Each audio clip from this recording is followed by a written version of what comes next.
बिस्मिल्लाहिर्रहमानिर्रहीम। अस्सलामु अलैकुम वरहमतुल्लाहि वबरकातुहू। मोहतरम जनाब वसीम कुरैशी साहब, जो सूरत पूर्व के 159 कॉन्स्टिट्यूंसी के मजलिस इत्तेहादुल मुस्लिमीन के उम्मीदवार हैं, मेरी इज़्ज़तदार माँ और बहनों, डाइस पर बैठे हुए मुअज़्ज़िज़ उलमाए कराम, मशाइख़ीन उज़्ज़ाम, मोहतरम जनाब वारिस पठान साहब, साबिक़ा रुकन असम्बली एक्स MLA मुंबई, मुअज़्ज़िज़ हाज़रीन इकराम, मेरे गयूर नौजवान साथियों, आप तमाम का बेहद शुक्रिया कि आपने अपना कीमती वक्त निकाल कर आज के इस इंतखाबी जलसे में शिरकत की। और आप जानते हैं कि वसीम कुरैशी मजलिस के उम्मीदवार हैं और मजलिस पार्टी का इंतखाबी निशान सिंबल पतंग है।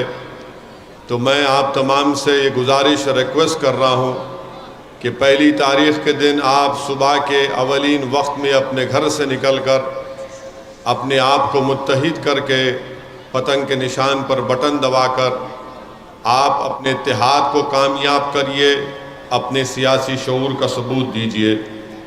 मैं हमारे दलित भाइयों का शुक्रिया अदा करता हूँ कि उन्होंने बड़ी तादाद में यहाँ पर आकर हमको हमारा मान सम्मान किया और इस बात का हमको तयक़ुन दिया कि इस विधानसभा से सूरत पूर्व से वो तमाम मिलकर वसीम कुरैशी साहब को यहाँ का नया MLA और विधायक बनाएंगे। मैं हमारे दलित भाइयों को, हमारे वंचित भाइयों को, आदिवासी भाइयों को और OBC भाइयों को ये बताना चाहूँगा कि क़ानून भारत के प्रधानमंत्री नरेंद्र मोदी की सरकार ने बनाया और जब वो क़ानून बन रहा था 2019 के चुनाव से पहले, जिसको कहा गया कि ये इकोनॉमिक वीकर सेक्शन के नाम पर 10% रिजर्वेशन इकोनॉमिक वीकर सेक्शन के लोगों को मिलेगा, मैंने पार्लियामेंट में खड़े होकर उस कानून की मुखालिफत की और उस वक्त भी कहा था कि ये भारत के संविधान से एक धोखा है, एक फ्रॉड मोदी सरकार कर रही है, ये बाबा साहेब अम्बेडकर के ख्वाबों को चुकनाचूर कर रही है। इस तरह का कानून बनाकर मैं ना सिर्फ गुजरात बल्कि पूरे भारत के हमारे दलित, आदिवासी और OBC सेक्शन के भाइयों और बहनों को ये बताना चाहूँगा कि इस कानून के ज़रिए BJP ने, भाजपा ने जो इकोनॉमिक वीकर सेक्शन के नाम पर कानून बनाया, वो EWS का कानून नहीं है बल्कि वो अपर कास्ट का कानून बनाया गया। मुझसे लोग पूछते हैं कि ओवैसी तुम जज्बाती तकरीर करते हो, मैं मिसाल देकर आपको बता रहा हूँ अपने दलित भाइयों को, आदिवासी भाइयों को और OBC भाइयों को। ये दो बॉटल आपके सामने हैं, ये दो बॉटल आपके सामने हैं। ये एक बॉटल में शेड्यूल कास्ट भाइयों को मिलेगा 17% और शेड्यूल ट्राइब भाइयों को शायद 7% मिलेगा और OBC भाइयों को 27% मिलेगा इस एक बॉटल से। और इस बॉटल से 10% हिस्सा मिलेगा अपर कास्ट के लोगों को इकोनॉमिक वीकर सेक्शन ग्राउंड के नाम पर। अब गुजरात के दलित भाइयों को, आदिवासी भाइयों बहनों को और OBC के हमारे जिम्मेदारों को सोचना है कि एक बॉटल से 3 लोगों को अपना हिस्सा मिलना है और मोदी सरकार ने एक बॉटल से 10% इकोनॉमिक वीकर सेक्शन के नाम पर रिजर्वेशन दे दिया। अब आप बताइए कि कौन आपका हमदर्द है, कौन आपसे आपका हक छीनना चाह रहा है। और इसीलिए मैंने उस वक्त पार्लियामेंट में कहा था कि कानून बाबा साहिब अम्बेडकर के ख्वाबों को चुकनाचूर करेगा। ये कानून भारत के आईन के ऊपर एक फ्रॉड है और इसी कानून को सुप्रीम कोर्ट ने पास किया, अपहेल्ड किया।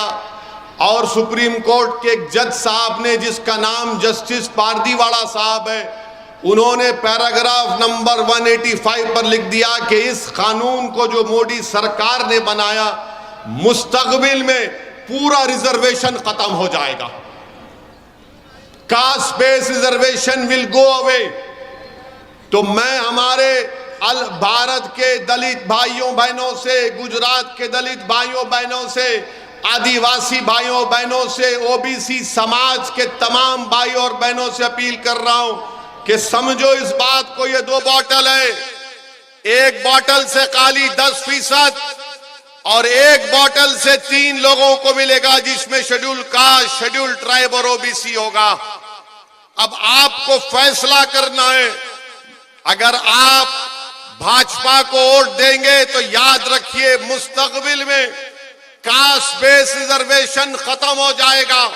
मैंने पार्लियामेंट में भी कहा था, आज भी कह रहा हूं, भाजपा के लोगों को मेरी आज के भाषण के बाद रात भर सर में दर्द होगा, पेट में दर्द होगा, और सुबह से टीवी चैनल पर जाकर इनके तोते बैठकर मेरे खिलाफ बोलते रहेंगे कि ओवैसी ने जो कहा वो गलत कहा और झूठ कहा।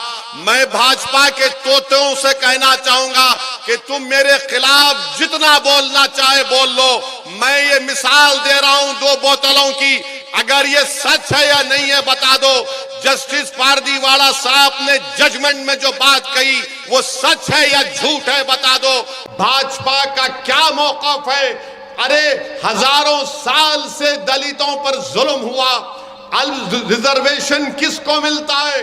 जिसको लाकर पीठ पर लाठियां मारी जाती हैं, उनको रिजर्वेशन मिलना चाहिए। अगर कोई दलित समाज का लड़का घोड़ी पर बैठकर अपनी बारात को निकालता है तो उसको पीटा जाता है। एनकाउंटर आदिवासियों का नक्सलाइट कर दिया जाता है। अरे सोशल जस्टिस के नाम पर रिजर्वेशन मिलना चाहिए, सोशल डिस्क्रिमिनेशन के नाम पर रिजर्वेशन मिलना चाहिए। मगर नरेंद्र मोदी की सरकार ने ईडब्ल्यूएस के नाम पर अपर कास्ट का एक कोटा क्रिएट कर दिया। और याद रखिए, आने वाले सालों में भाजपा और आरएसएस की यही कोशिश है कि दलितों से, आदिवासियों से, ओबीसी समाज का कास्ट बेस्ड रिजर्वेशन खत्म करके रख दिया जाए। ये बात इनको समझना है। अगर आप भाजपा को वोट देना चाहेंगे दे दो, मगर याद रखो, आज आपको रिजर्वेशन मिल रहा है, कल नहीं मिलेगा। बीजेपी और आरएसएस कहेगी कि गरीबी के नाम पर रिजर्वेशन मिलना चाहिए। मैं आपको बता रहा हूं, ईडब्ल्यूएस के नाम पर अगर सबसे कमजोर अगर कोई है, इकोनॉमिक तौर पर, माशी तौर पर, जो पैसों में सबसे गरीब है, हमारे दलित आदिवासी भाइयों को छोड़कर तो अल्पसंख्यक समाज का मुसलमान है। बताओ कितनों के पास ईडब्ल्यूएस का सर्टिफिकेट है? यहां पर आपके पास कितनों के पास ईडब्ल्यूएस का सर्टिफिकेट नहीं है? हाथ उठाओ। ईडब्ल्यूएस का सर्टिफिकेट किसके पास नहीं है? शर्माओ मत, डरो मत मोदी से। मैं खड़ा हुआ हूं, एक मर्द तुम्हारे सामने खड़ा हुआ है। इतने लोगों को एक सर्टिफिकेट नहीं मिलता तो किसको मिलता है? और मोदी जी क्या कहते हैं? जिसकी सालाना आमदनी 8 लाख होगी उसको मिलेगा। अब आपकी सालाना आमदनी कितनी होगी? अल्पसंख्यक समाज मुसलमान का बहुत से बहुत गरीब कमाता होगा 20,000 या उससे भी कम, और उनको सर्टिफिकेट नहीं दिया जा रहा है। किसको दिया जा रहा है? जो ऑलरेडी आसमानों पर है और जो जमीन पर है उनको उठाने की बात नहीं कर रहे हैं, और जिनको मिलना चाहिए उनको नहीं मिलता है। इसीलिए मेरे अजीज दोस्तों और बुजुर्गों, ये जो कानून भाजपा ने बनाया और जिसको सुप्रीम कोर्ट ने अपहेल्ड किया, हम उस कानून के खिलाफ थे और रहेंगे। हम उस सुप्रीम कोर्ट के फैसले को बड़ी इज्जत के साथ गलत मानते हैं। तो ये हमारी बात को हमारे दलित भाइयों को, हमारी बहनों को, आदिवासी समाज के और ओबीसी समाज के लोगों को समझना पड़ेगा। यानी ईडब्ल्यूएस में 8 लाख सालाना आमदनी रिजर्वेशन मिलेगा, और वो दलित बच्चा उसको स्कॉलरशिप मिलना है तो उसकी बाप की सालाना आमदनी 2.5 लाख होनी चाहिए। उनको 8 लाख और इनको स्कॉलरशिप के लिए 2.5 लाख। और मोदी जी गुजरात में आके बोलते मैंने गुजरात को बनाया, मैंने गुजरात को बनाया। मैं तो कहूंगा मोदी जी आपने सबको बना दिया, आपने सबको बना दिया, आपने सबको बेवकूफ बना दिया। आने 2014 में भारत के प्रधानमंत्री जब यहां गुजरात के मुख्यमंत्री थे, उन्होंने कहा था गुजरात में बाहर से पैसा आएगा ब्लैक का और हर एक के अकाउंट में 15-15 लाख डाल दिया जाएगा। बोला था ना, 2 करोड़ नौकरी सबको दी जाएगी। भाइयों बहनों, चाय पी पी कर झूठ बोला भारत के प्रधानमंत्री ने। तो एक वाकया याद आया हमको, हमारे वालिद मरहूम बोलते थे ये भाजपा वाले दिल पर ना ले, लाइटर वेन में ले, मजाक के तौर पर ले। एक बादशाह था, बादशाह के दरबार में कोई गया तो उसने बहुत अच्छा गाना गाया। तो बादशाह ने कहा क्या गाया तूने? बादशाह ने चाय पी और बादशाह ने चाय पीकर कहा इसको 10 सोने की अशरफी दे दो। वो फिर और अच्छा गाया तो बादशाह ने और चाय पी और चाय पीकर कहा इसको 1 घर दे दो। फिर उसने और अच्छा गाया तो बादशाह ने कहा इसके बेटे को नौकरी दे दो। उसने और अच्छा गाया तो बादशाह ने और चाय पी और कहा कि इसके अकाउंट में 15 लाख रुपए डाल दो। चुनाव उसके बाद 1 दिन, 2 दिन, 4 दिन, 5 दिन हो गए। वो बेचारा जो उसको 100 सोने की अशरफी का वादा, उसके बेटे को नौकरी का वादा, उसके अकाउंट में 15 लाख, वो बादशाह के पास गया। बादशाह मैंने तो आपको चाय पी, आपने चाय पी पी कर कहा था, मैंने गाना भी गाया, आपने ऐलान किया। तो बादशाह ने कहा वो बात गई, खत्म हो गई। बोले कैसे? तूने गाकर खुश किया, मैंने ऐलान करके खुश कर दिया तेरे को। ये मामला चल रहा है नहीं है? सही बात है ना? बिल्कुल दिल पे लगी, दिमाग पे पहुंच गई। अच्छा अब दूसरा ले लो, ये भाजपा एक है तो पीछे कांग्रेस और वो एक छोटा रिचार्ज दिल्ली का भी आ गया।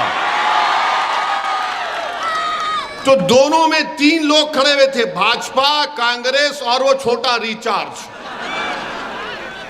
सूरत में आए और आकर एक ने कहा ये माने दिल पे मत लो, लतीफा है, लाइटर वेन में है। तो एक ने कहा कि मेरे पास इतनी बड़ी दौलत है, इतनी जमीन है मेरे पास। ये हमारे छोटे भाई ने अपनी तकरीर में कहा था। उन्हें कहा इतनी बड़ी जमीन है कि अगर हम जमीन पर फर्टिलाइजर डालकर जब वापिस आते हैं पूरी जमीन पर अनाज खड़ा हो जाता है। तो वो दिल्ली का छोटा रिचार्ज बोला हाँ, इतनी जमीन तेरे पास है कि फर्टिलाइजर डालते हैं और वापिस आए जब तक अनाज उग जाता? बोले हाँ उग जाता। उसने बोला ओ हो, ये तो लंबी छोड़ा, मुझे भी लंबी छोड़नी चाहिए। उसने कहा मेरे पास क्या है तुझे मालूम?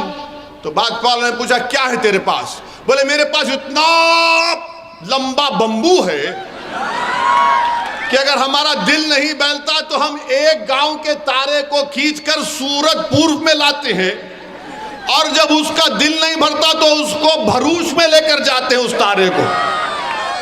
तो कांग्रेसी ने पूछा ये बता कि वो बंबू तू कहां रखता? तो उसने कहा तेरे बाप के घर में रखता हूं। अरे ये क्या है? गारंटी कार्ड दे दिए। गारंटी कार्ड से क्या होने वाला है? 2017 में कांग्रेस ने भी किया था ना, ऐलान किया था, लंबी लंबी लाइन थी, घर 9 घर किया था ना। कहां गई कांग्रेस? अब ये छोटा रिचार्ज आके बोल रहा है वो, अरे क्या कर रहे हैं? कब तक जनता को आप धोखा देंगे? अरे प्रधानमंत्री बन गए, मुख्यमंत्री से प्रधानमंत्री बनकर 8 साल हो गए, 15 लाख छोड़ो 15 पैसे अकाउंट में नहीं आए। प्रधानमंत्री बन के 8 साल हो गए, नौकरी नहीं दिए।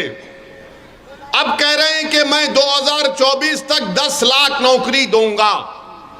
तो ये आपको समझना है कि आपके वोट के लिए आपको झूठ बोला जाता है, आपको धोखा दिया जाता है ताकि आपका वोट हासिल कर लो और उसके बाद आपको भूल जाओ। मजलिस इस तरह की बड़ी बड़ी दावे और बातें नहीं करती हैं। इसीलिए मैं आपसे अपील कर रहा हूं कि 1 दिसंबर के दिन आप अपने वोट को सही तरीके से इस्तेमाल करिए। वसीम कुरैशी मजलिस के उम्मीदवार हैं, उनको कामयाब करिए। अच्छा, आप जानेंगे, आप देखेंगे कि हमारे यहां से जाने के बाद कल कांग्रेस और छोटा रिचार्ज के लोग और भाजपा के लोग कल मीडिया को बुला बुला कर बोलेंगे कि ओवैसी ने जो बातें की है ना वो बहुत गंदी थी, बहुत गंदी बातें की उसने, उसको ऐसा नहीं करना चाहिए था। ये जहां कहीं भी जाता भड़काऊ भाषण देता है। अबे के मैं क्या भड़काऊ भाईजान हूं?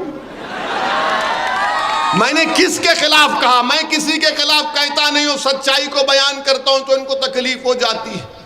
अब कल देखना आप भाजपा वाले बोलेंगे ओवैसी देश से मोहब्बत नहीं करता, ओवैसी देश से मोहब्बत नहीं करता, उसको देश से मोहब्बत नहीं है। कांग्रेस बोलेगी कि ओवैसी बीजेपी को जिताने के लिए चुनाव लड़ता है, और ये छोटा रिचार्ज बोलेगा ओवैसी देश का दुश्मन है। अब ये तीनों एक हो जाते हमारे खिलाफ।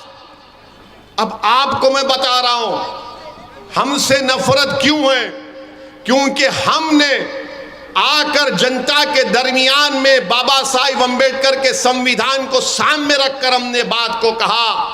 क्या कहा कि आप सिर्फ वोट डालने वाले नहीं हैं, आपको वोट लेना भी पड़ेगा।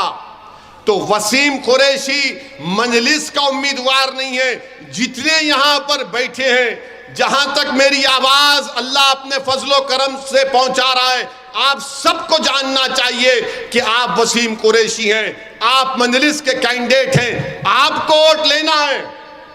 बरसों से आपने वोट दिया मगर आप वोट नहीं ले सके, और आपके दिलो दिमाग में बात डाल दी गई कि नहीं नहीं तुम वोट नहीं ले सकते, तुमको वोट देना तुम्हारा काम है। मेरे अजीज दोस्तों और बुजुर्गों, भाजपा की सरकार है, 27 साल से गुजरात में भाजपा की सरकार है, और आज अगर भाजपा बोलती है कि हमने सबका साथ, सबका विकास, सबका विश्वास किया, तो भाजपा को बताना पड़ेगा कि गुजरात की गवर्नमेंट की नौकरियों में अल्पसंख्यक समाज का जो नौकरी का रेशियो है वो 7% से 1% पर आ गया।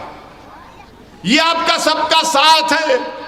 भाजपा को बताना पड़ेगा कि नरोडा पाटिया में 1000 के करीब लोगों को जान से मार दिया गया था, तो जो शख्स पर कोर्ट ने उम्र कैद की सजा सुनाई, वो मनोज कुलकर्णी आज जेल से निकलकर भाजपा ने उसकी साहबजादी को टिकट दिया, वो उसके लिए कैंपेन कर रहा है। मोदी जी, ये आपका सबका साथ, सबका विकास है। भाजपा की सरकार है। बिल्किस बानो तुम्हारी बेटी भी है, तुम्हारी बहन भी है, तुम्हारी सब कुछ है। तुम सोचो थोड़ी देर के लिए, अगर बिल्किस तुम्हारी बेटी होती, उसकी अस्मत रेजी, उसका रेप किया जाता, वो प्रेग्नेंट थी जब उसका रेप हुआ, 3 साल की बेटी को उसके सामने शहीद कर दिया गया, उसकी माँ को, उसकी साथ में खवातीन की इज्जत लूटी गई, उनका कत्ल कर दिया गया। अगर आज बिल्किस के दर्द को आप नहीं समझेंगे तो कौन समझेगा बताओ। जिन लोगों ने बिल्किस से बर्ताव किया, नरेंद्र मोदी ने दिल्ली में बैठकर ये ऑर्डर पास कर दिया कि जिन्होंने बिल्किस का जिंदगी को बर्बाद कर दिया, बिल्किस की बेटी को खत्म कर दिया, उसकी मां की इज्जत लूट ली, उन लोगों को छोड़ दिया भाजपा ने, उन लोगों को छोड़ दिया। वो आ गए दोबारा माशरे में। बताओ, जो मुझ पर तनकीद करते कि ओवैसी की पार्टी खड़े होने से भाजपा का फायदा होता है, क्या तुम्हारी जबानें गूंगी क्यों हो जाती है जब बिल्किस का नाम आता है? कौन लड़ेगा बिल्किस के लिए? बिल्किस कोई मुसलमान का मुद्दा नहीं, बिल्किस कोई हमारी महिलाओं का मुद्दा नहीं, बिल्किस भारत की महिलाओं का, भारत की अजमत का मुद्दा है। मेरे अजीज दोस्तों और बुजुर्गों, पूछो वो छोटा रिचार्ज से बिल्किस पर बोलो, नहीं बोलेंगे, नहीं बोलेंगे बिल्किस के ऊपर। और भाजपा क्या करती है कि किसी एक जगह पर एक फंक्शन हो रहा था, किसी बच्चों ने इल्जाम लगा दिया उन पर कि उन्होंने पत्थर फेंका, तो उनको खेड़िया में रोड पर लाकर भाजपा की सरकार ने उनको लठों से पीटा, मारा, वीडियोग्राफी की। किसने आवाज उठाई उन बच्चों के मारने और पीटने पर? थोड़ी देर के लिए अपने सीनों पर हाथ रखो नौजवानों। अगर तुमको इस चौरस्ते पर लाकर इतना मजमा खड़ा करके तुमको लठों से मारा जाएगा और जनता नारे लगाएगी, सीटी लगाएगी, तो तुमको उस लठ की मार से ज्यादा तुमको बेइज्जती महसूस होगी। किसने आवाज उठाई? मैंने उठाया। और आज हमसे कहते हैं कि ओवैसी आने से ऐसा होता है। 27 साल से आपने इन तमाम पार्टियों को वोट दिया, मगर नतीजा क्या निकला? आपको क्या हासिल हुआ? जब चुनाव आते तो सब लोग जो धोखा देते आ जाते हैं कि नहीं नहीं, ओवैसी की बात में मत आओ, भाजपा को वोट मत दो, कांग्रेस को दे दो या ये छोटा रिचार्ज को दे दो, हमको मिलके रहना है। अरे कब से मिलके नहीं है? कब से मिलके नहीं रह रहे हैं? ये मिलके रहने का मसला नहीं है, ये दिलों को मिलाने का मसला है, ये आंख से आंख मिलाने का मसला है। ये गुलामी का मसला नहीं है कि सामने बैठकर अगर कोई कुर्सी पर बैठेगा तो मैं भी कुर्सी पर पैर पे पैर डालकर बैठूंगा और बोलूंगा, बोल अब क्या करेगा, मेरे लिए इंसाफ करेगा नहीं करेगा। ये मिजाज आपको पैदा करना है। मेरी तकरीर की आवाज सुन के नहीं बोलना है, पोलिंग बूथ को जाकर पतंग पे बटन दबाकर बोलना है, अब मैं मारा हूं, अब बैठूंगा और बात करूंगा मैं। ये मिजाज, ये सोच, ये फिक्र आपको पैदा करना है मेरी इज्जतदार माँ और बहनों।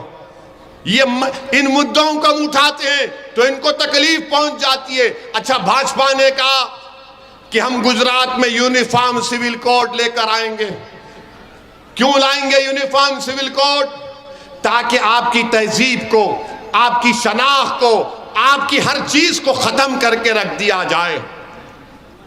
अगर आपकी कोई चीज जिंदा आपको रखती है तो आपकी तहजीब, आपकी शनाख्त, जो भारत के संविधान के आर्टिकल 29 से आपको प्रोटेक्शन मिलता है।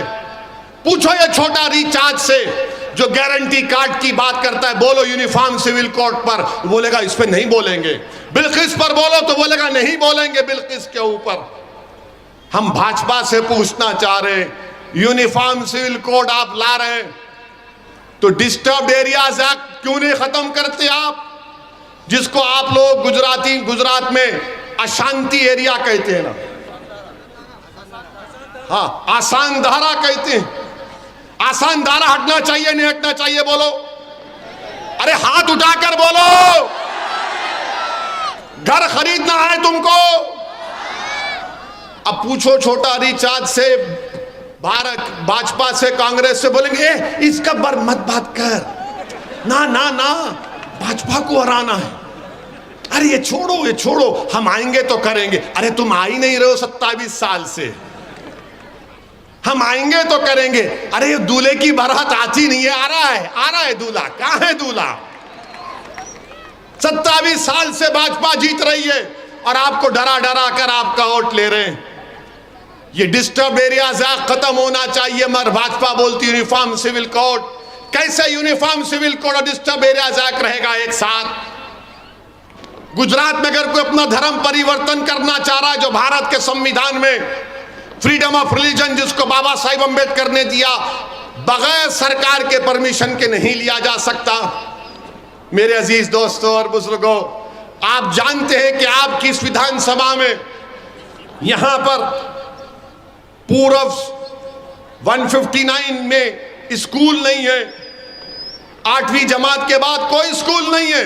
अच्छा, मुझे ये भी बताया गया कि जो भाजपा के एमएलए हैं वो तो सिर्फ बोलते नहीं मैं इस इलाके में काम नहीं कराऊंगा, यहां पर रोटी नहीं मिला मेरे को, फिर क्यों बोलते सबका साथ, सबका विकास, सबका विश्वास, क्यों बोलते आप?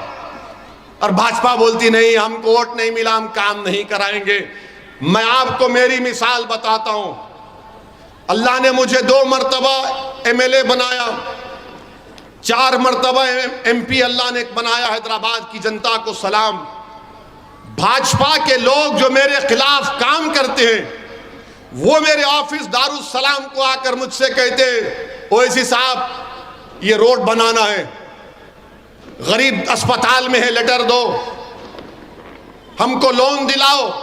मैं उनका काम कराता हूं, एक लफ्ज उनसे नहीं कहता हूं, और मैं उनसे कहता हूं कि तुम मेरे खिलाफ काम करो, इलेक्शन में वोट मत दो, मगर मैं तुम्हारा एमपी हूं, मैं सबका एमपी हूं, मैं सिर्फ मुसलमानों का एमपी नहीं, मैं पूरे हैदराबाद के वोटरों का एमपी हूं। ये मिजाज पैदा करिए मोदी जी, खाली बोलने से कुछ नहीं होता भाइयों बहनों। सबका साथ, सबका विकास, सबका विश्वास, फिर चुनाव के बाद सबको बर्बाद और हम आबाद, हम रोजगार सब बेरोजगार। कैसे होगा मोदी जी ये? तो आपको ऐसे विधायक की, ऐसे एमएलए की जरूरत है जो आपकी विधानसभा के लिए सबको एक नजर से देखकर आपका काम करवाए। क्या जुल्म है कि बगैर कानून की कार्रवाई को, ड्यू प्रोसेस फॉलो किए, मजहबी इबादत गाहों को डिमोलिश कर दिया जाता है। बारिश होती है तो पानी जम जाता है, और मोदी जी बोलते मैंने गुजरात बनाया। मोदी जी कभी आइए इस पूरब की सीट में आकर देखिए कैसा गुजरात आपने बनाया। हाँ मोदी जी, आपने गुजरात में एक चीज तो बनाई, हम आपको थाली मारकर शुक्रिया अदा करते हैं, आपने मोरबी का ब्रिज बनाया। आपने जरूर मोरबी का ब्रिज बनाया। 150 लोगों की मौत हुई, 50 बच्चे मर गए, जिसमें 2 साल का बच्चा भी था। अच्छा, वहां से किसको टिकट दिया भाजपा ने? भाजपा ने किसको टिकट दिया? इतना पानी है, घुटने बराबर पानी, लोग पानी में चल के जा रहे हैं, तो भाजपा का एक एमएलए ट्यूब लगा के, अबे घुटने बराबर पानी में ट्यूब, इतना डरता मौत से? हमको बोलना था मुंह पर से कूद जाते। और किया ना, तौफीक भाई ने, 2 लोगों ने जाने बचाई। इसको ये ट्यूब पहन के घुटने और पानी में तीर रहा है। ए वीडियो ले ले, पप्पा जी को दिखाना है, मोदी जी को टिकट मिलेगा। अरे घुटने बराबर पानी में तीर रहा है, उसको मोदी जी टिकट दे दिए। यानी 150 लोग जो मर गए उसका जिम्मेदार कौन? वो जो 2 साल का बच्चा मर गया उसके माँ बाप को क्या कहा जाएगा? जो 50 बच्चे मर गए उनके माँ बाप पर क्या गुजरती होगी? उस माँ पर क्या गुजरती होगी जो 9 महीने अपनी औलाद को अपने पेट में पाला होगा? मेरे अजीज दोस्तों और बुजुर्गों, भाजपा के दौर में कीमतें आसमानों को छू रही हैं, तनख्वाहें कम हो रही हैं, पेट्रोल डीजल की कीमतें बढ़ रही हैं, हर चीज महंगी हो चुकी है। और भाजपा क्या कहती है? यूनिफॉर्म सिविल कोड लाएंगे। ये छोटा रिचार्ज बोलेगा, बिल्किस पे नहीं बात करेंगे, गारंटी कार्ड देंगे। अरे कार्ड की जरूरत नहीं है, जबान से बोलो। जो गरीब लोग आज गारंटी कार्ड को देखकर सोच रहे हैं, मैं आपको पैगाम देना चाह रहा हूं, यही दिल्ली की सरकार थी जब 2019 और 20 में कोविड शुरू हुआ था, तो तबलीगी जमात को बदनाम करने वाला यह दिल्ली का मुख्यमंत्री था। यही शख्स था जिसने तबलीगी जमात पर झूठा इल्जाम लगाया, और उसके बाद कोर्ट ने उसके इल्जाम को झूठा बना दिया।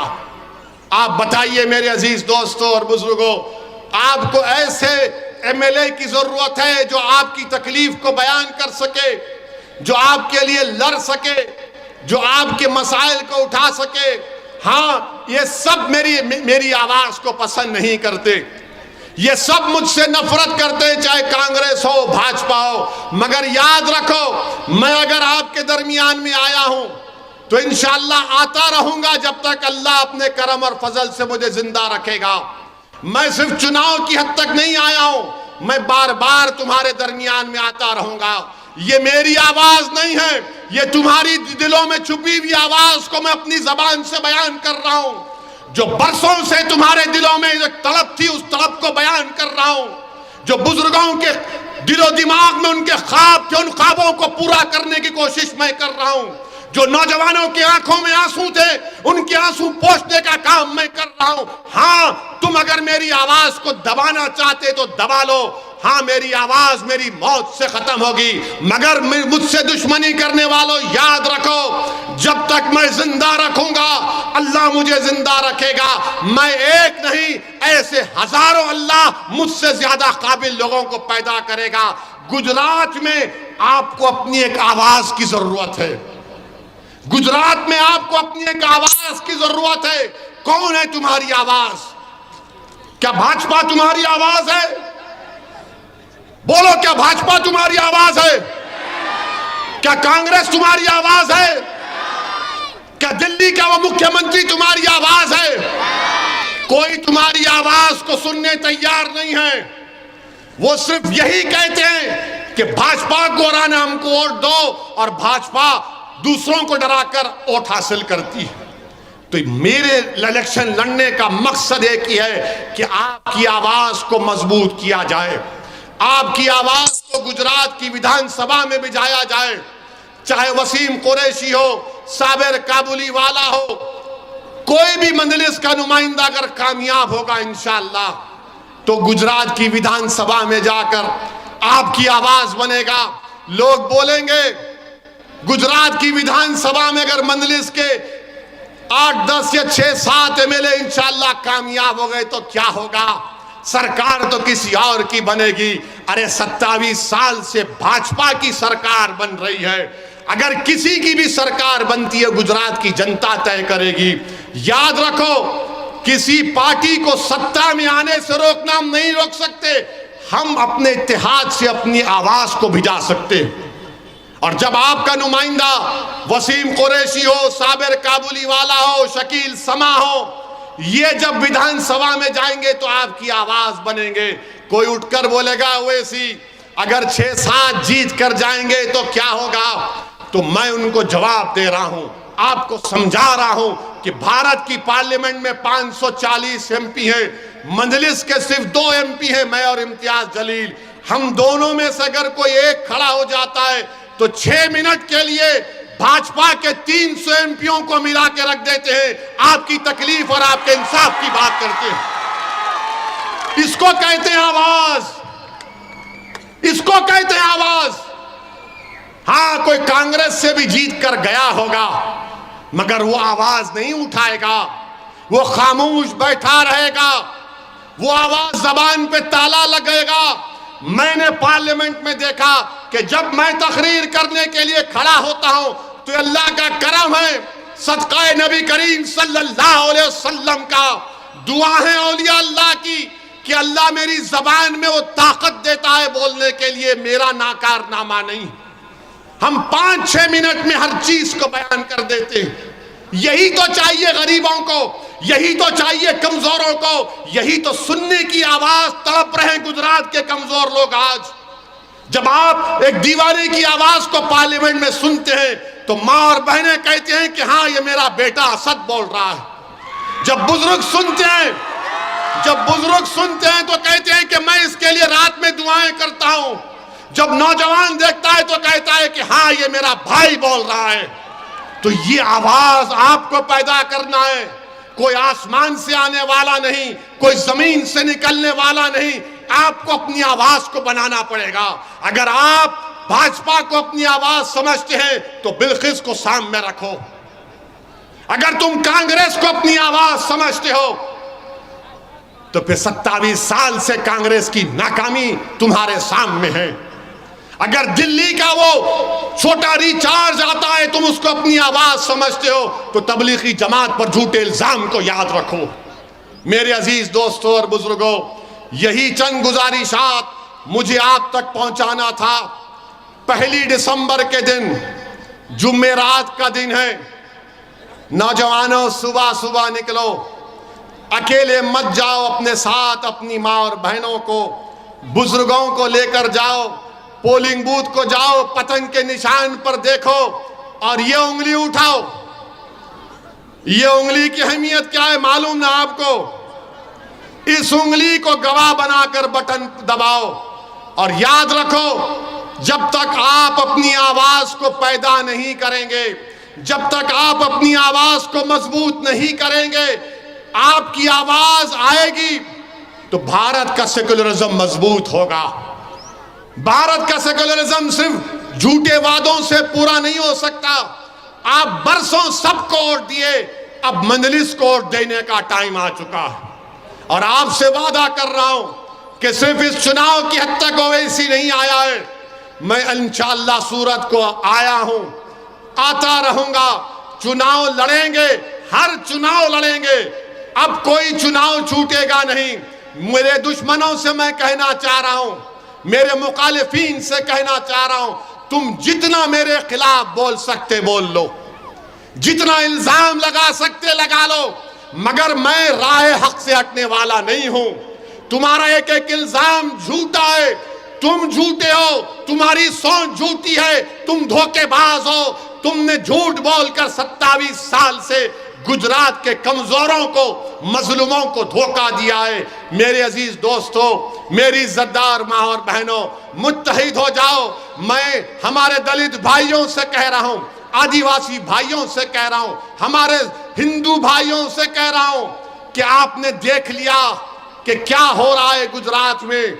आज आपको मिलकर मजलिस को कामयाब करना है। तो 1 तारीख के दिन सूरत के आसमानों पर क्या नजर आएगा?